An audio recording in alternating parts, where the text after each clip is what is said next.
and welcome back to Dukascope TV. I'm Monica Gibson and I'm joined in the studio today by Ayub Rawat, founder of SwissDataVision, to discuss the benefits and risks of business process outsourcing. Hello Ayub, thank you very much for coming in today. Thank you for having me again, Monica. Now, outsourcing, as we know it, is the passing on the transfer of some sort of management, whether it's different tasks, to an external service provider. Something that's been quite popular since around maybe the 80s side.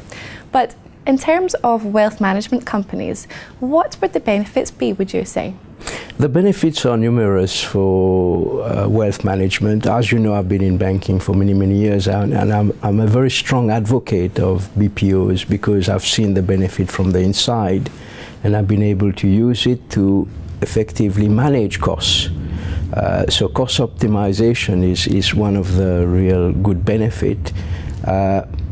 BPO allows companies to really concentrate on growth because by outsourcing, they are releasing a lot of resources to concentrate on growth. Outsourcing allows companies to manage their risk in the sense that any applications, any development involve a certain level of risk. So by outsourcing, you are sharing that risk with the service provider. Time to market is also a very important factor in BPO because you are able to fix timeline with your service provider, and normally they are pretty good in meeting those deadlines, which means that you get the benefit much quicker than if you were doing the process in-house.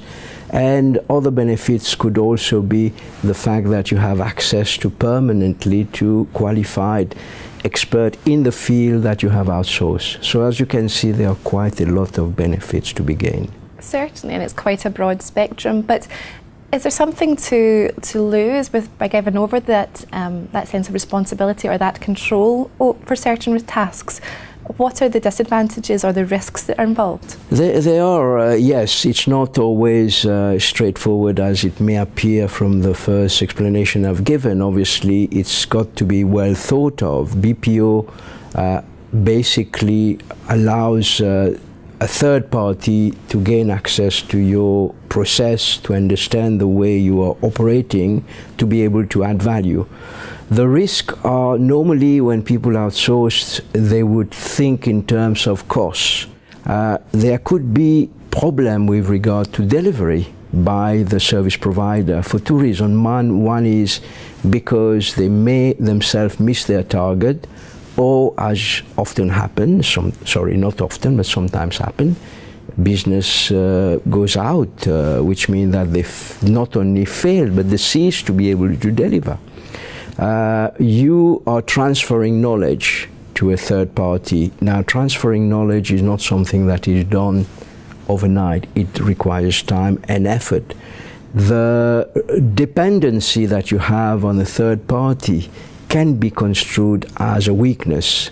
There are obviously two sides to look at everything, but in terms of wealth management companies and SMEs in particular, why would you say this sort of resource isn't extensively used?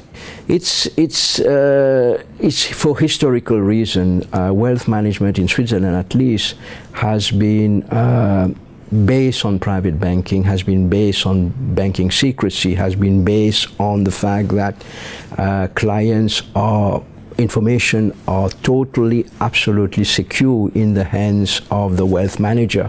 So ingrained in their DNA has been this whole philosophy of I do not share my client's information with any third party. So, which means that wealth managers, especially the smaller one, have concentrated in trying to find solution always in-house all the time. Now, that is contrary to management of costs.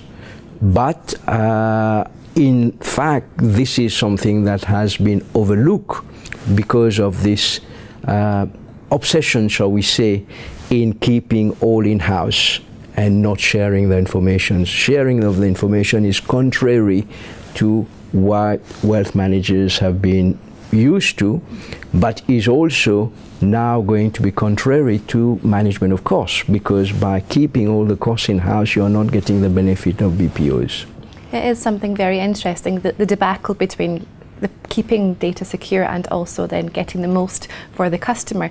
Time with everything is always of the essence. So when, therefore, should wealth management companies look to BPOs?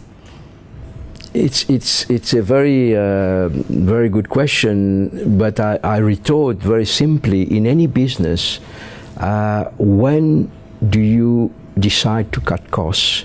When do you decide to grow? When do you decide to internationalize and to move on?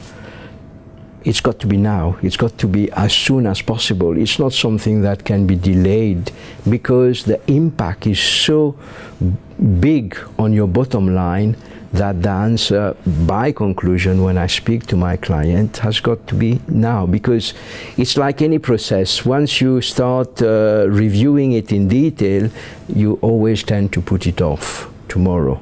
But now is the time. Yeah, exactly. If you delay, then you might miss the perfect opportunity to act now. But if you take into everything that we've considered already, what options are available when you think of who to outsource to? This is now the key question. The risk involved in finding or missing in finding the right party to outsource to can be detrimental to the business. It's like recruitment for a key position.